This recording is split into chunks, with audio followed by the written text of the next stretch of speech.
हंसी पर मैं मर ही ना जाऊं, तेरी ही बातों में खोना मैं चाहूं। दार्जिलिंग पश्चिम बंगाल राज्य में स्थित है और ये बांग्लादेश, भूटान और नेपाल जैसे देशों से सटा हुआ है। दोस्तों, दार्जिलिंग ब्रिटिशियर्स के समय से ही बहुत फेमस हिल स्टेशन रहा है। दार्जिलिंग अपनी दो चीजों के कारण भारत का सबसे फेमस टूरिस्ट प्लेस है। एक तो विश्व की सबसे ऊंची चोटी कही जाने वाली कंचनजंगा व्यू के लिए और दूसरा यहाँ के चाय के बागान के लिए। यहाँ बहुत ही बड़े स्केल पर चाय एक्सपोर्ट की जाती है। इसके अलावा यह अपनी खूबसूरती के कारण टूरिस्टों को अपनी ओर आकर्षित भी करता है। सबसे पहले बात करते हैं कि आप दार्जिलिंग कैसे पहुंच सकते हैं। अगर ट्रेन से यात्रा की बात करें तो यहाँ का nearest railway station new Jalpaiguri है। इस जंक्शन पर उत्तर पूर्वी राज्यों के लिए जाने वाली ज्यादातर ट्रेनें रुकती हैं। यहाँ से दार्जिलिंग की दूरी लगभग 75 किलोमीटर है। रेलवे स्टेशन से शेयरिंग टैक्सी करके आप 2 से 3 घंटे में दार्जिलिंग पहुँच सकते हैं। शेयरिंग टैक्सी में आपको 400 से 500 रुपए चार्ज लगेगा। सबसे सस्ते विकल्प के लिए आपको रेलवे स्टेशन से 3 किलोमीटर दूर सिलीगुड़ी बस स्टैंड जाना है। फिर वहाँ से बस पकड़कर आप दार्जिलिंग पहुँच सकते हैं। बस का किराया लगभग 100 से 150 रुपए है।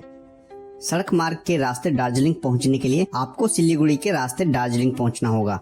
सिलीगुड़ी तक पहुंचने के लिए भारत के कई बड़े राज्यों से सीधे बस सेवा उपलब्ध है।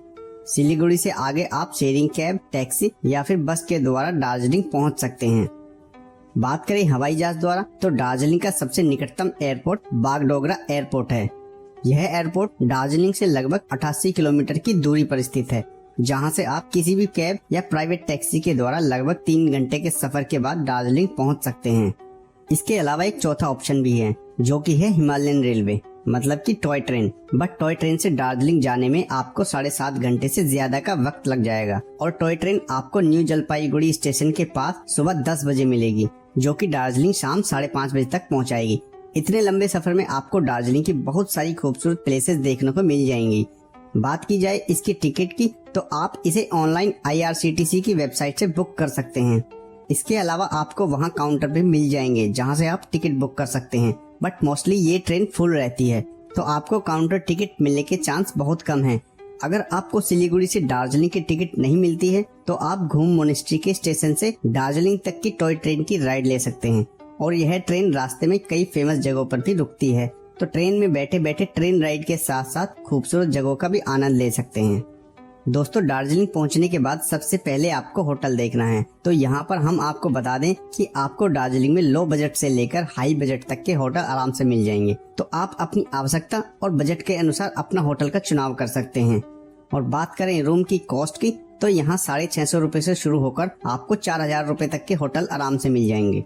लेकिन दोस्तों, एक चीज का आपको विशेष ध्यान रखना है कि आपको अपना होटल माल रोड या फिर गांधी रोड पर ही लेना है, क्योंकि यहाँ पर आपको बहुत सारे होटल्स के ऑप्शन तो मिल ही जाएंगे, साथ ही साथ आपको यहाँ ट्रांसपोर्ट व खाने पीने की भी फैसिलिटी मिल जाएगी। दोस्तों, बात करें यहाँ पर खाने पीने की तो यहाँ खाने पीने की कोई समस्या नहीं है, क्योंकि आपको यहाँ वेज और नॉन वेज हर तरह का खाना मिल जाएगा। और बात करें यहाँ के लोकल फूड की तो दोस्तों, यहाँ लोकल फूड में आपको यहाँ के रेस्टोरेंट्स और होटल्स में पश्चिम बंगाल का स्थानीय भोजन आपको मिल जाएगा। इसके अलावा देसी से लेकर विदेशी और फास्ट फूड खाना भी आप अपनी मेन्यू में रख सकते हैं।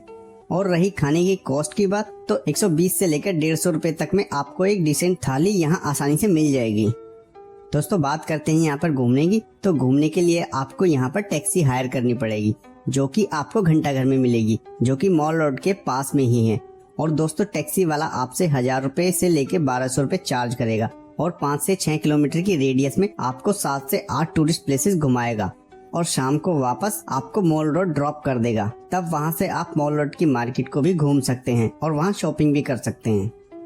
इसके बाद दोस्तों, अपने अगले 2 दिन की ट्रिप में आपको दार्जिलिंग से 10 से 20 किलोमीटर की दूरी पर जो टूरिस्ट प्लेसेस हैं उनको विजिट कर सकते हैं।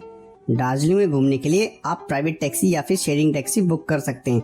यहाँ पर एक बात आपको बता दें कि पूरे दार्जिलिंग टूर पर आप 2 से 3 दिनों के लिए पहले दिन ही टैक्सी बुक कर लें, जिससे आपको टैक्सी का सभी दिनों का किराया काफी सस्ता पड़ जाएगा। तो आइए जानते हैं दार्जिलिंग में कहाँ कहाँ घूमना चाहिए और कौन कौन से प्लेसेस को अपनी ट्रिप में कवर करने चाहिए। नंबर 1, टाइगर हिल। दार्जिलिंग से 13 किलोमीटर दूर स्थित यह पहाड़ की चोटी दार्जिलिंग के कंचनजंगा के बाद सबसे ऊंची चोटी है। इस हिल से आप पूरे दार्जिलिंग का खूबसूरत नजारा देख सकते हैं।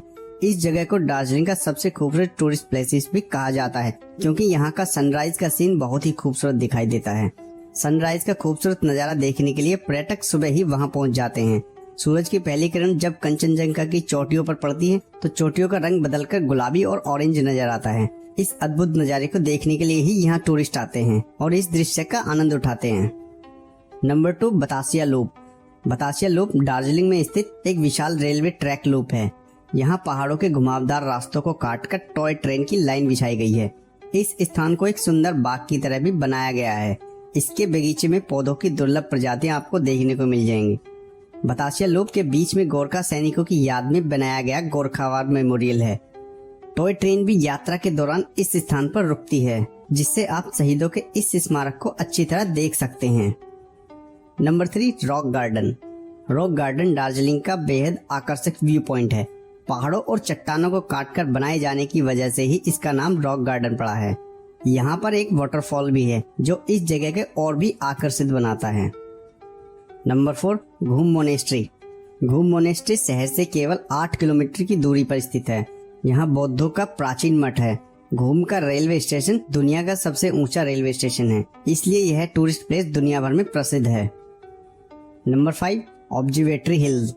दार्जिलिंग की मशहूर ऑब्जर्वेटरी हिल मॉल रोड के पास ही स्थित है।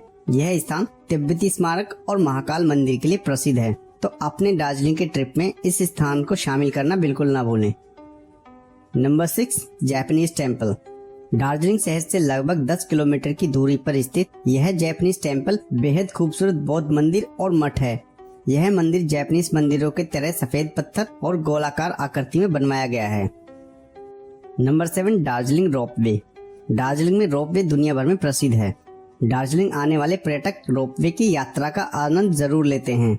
रोपवे पर यात्रा करने वाले सैलानी यहाँ पर मौजूद चाय के बागानों, हरी भरी पहाड़ियों और खूबसूरत वाटरफॉल का लुत्फ उठाते हैं। यह भारत की सबसे पहली और सबसे लंबी रोपवे है। Number 8, happy T valley. Darjeeling आए और चाय के बागान नहीं देखे तो कुछ नहीं देगा। दार्जिलिंग अपनी स्वादिष्ट चाय के लिए दुनिया भर में प्रसिद्ध है। इनमें सबसे प्रसिद्ध चाय बागान हैप्पी टी वैली है। दार्जिलिंग के लगभग 80% हिस्से पर चाय की खेती होती है। यहाँ पर लोकल गाइड्स भी मौजूद हैं जो यहाँ आने वाले टूरिस्टों को जानकारियाँ प्रदान करते हैं।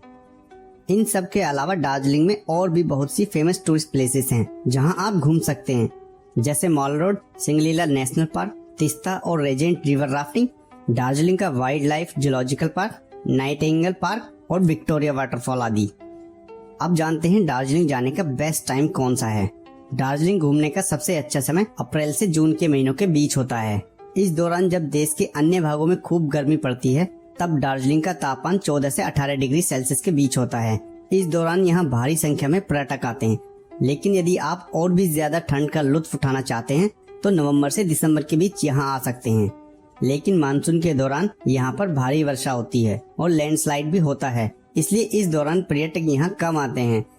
यदि आप एडवेंचर के शौकीन हैं तो फरवरी से जून के बीच कभी भी आ सकते हैं। तो दोस्तों, ये थी दार्जिलिंग के बारे में पूरी जानकारी।